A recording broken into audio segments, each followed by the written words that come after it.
Talk about that.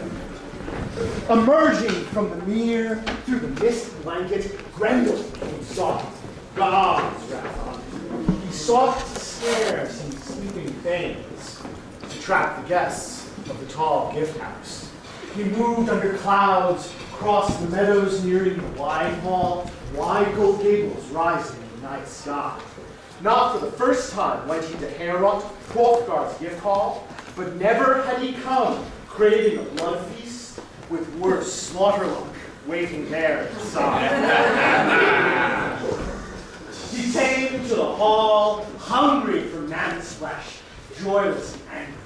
The iron-bound door with smith-hammered hinges sprang at his touch. Raging for gore, gripping in his hand vice the ruined bulwark, he wrenched it aside and leapt into the hall, loomed with blood rage, aching with life lust. From his eyes shone forth fearful blood, fire smoke. Near him he saw, sleeping together, close war brothers, breathing peacefully.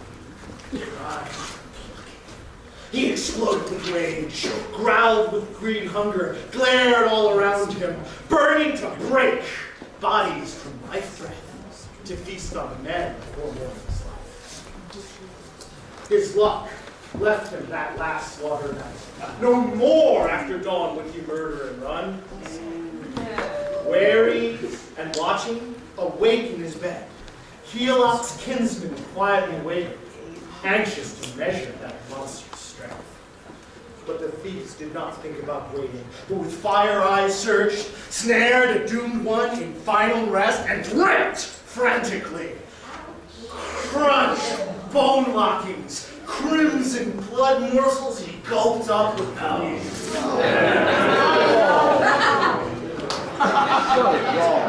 Closing with his luck, he finished this man, even feet and hands he swallowed down.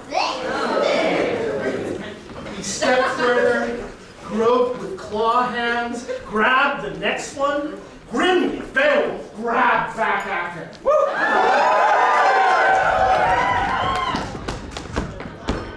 Ripped in his fingers that ghastly hand, tightened his grasp, tugged steadily.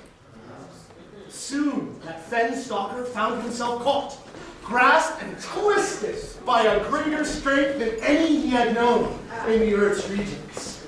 Iron finger clamps. Into his mind, doubt came at him.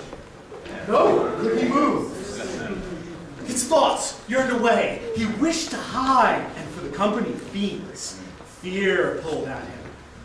This new sensation slid into his mind.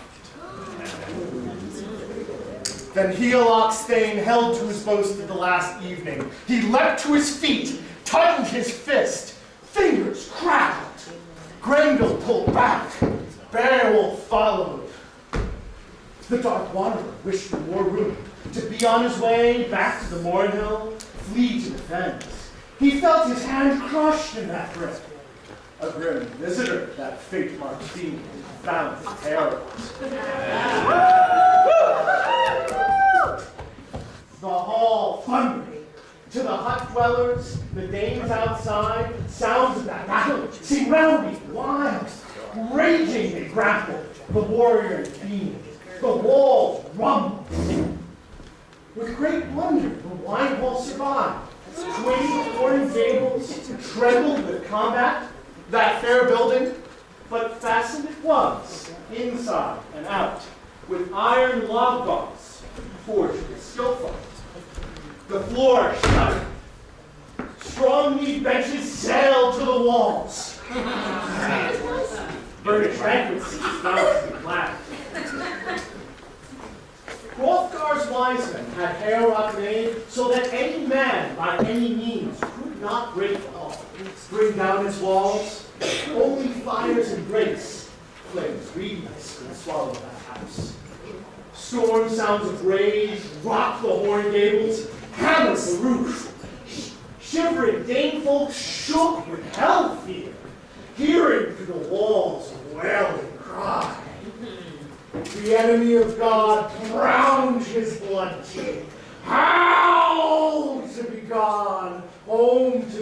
streams far from that hall. Heolok's nephew, strongest mortal, mightiest of hand, locked that hell fiend hard in his grasp. Not for anything would the Earl's guardian free the murderer, let him flee to the moors, nor did he consider that sinful life of use at all. Anxious for their leader, Beowulf's men brandished their swords, lifted them high to help their liege fight for his life, with file-hardened blades. They were not ready for this raging fight. Those hard-swinging thanes hewed with steel bites, swinging and slashing from all sides of the brute, seeking his fiend soul. They fought, but knew not that the choicest of weapons, champions' war swords, were helpless to harm that hell's messenger. He had a curse to blunt the keenest of blades. Finest treasure swords. But his time was short. That final attack finished his hall reigns. Destiny struck his damned hell soul, banished it forever past boundaries of grace. Yeah.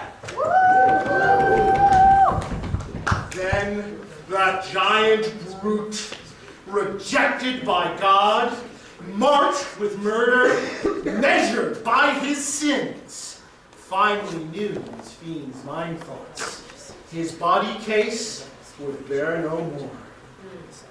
Heolok's thane held him closely, lifted his grip. Grendel yearned away, his arm throbbing, thronging with pain. A great death wound gaped in his shoulder, sinew bonds weakened, snapped viciously, bone lockings burst. To Beowulf then victory was granted.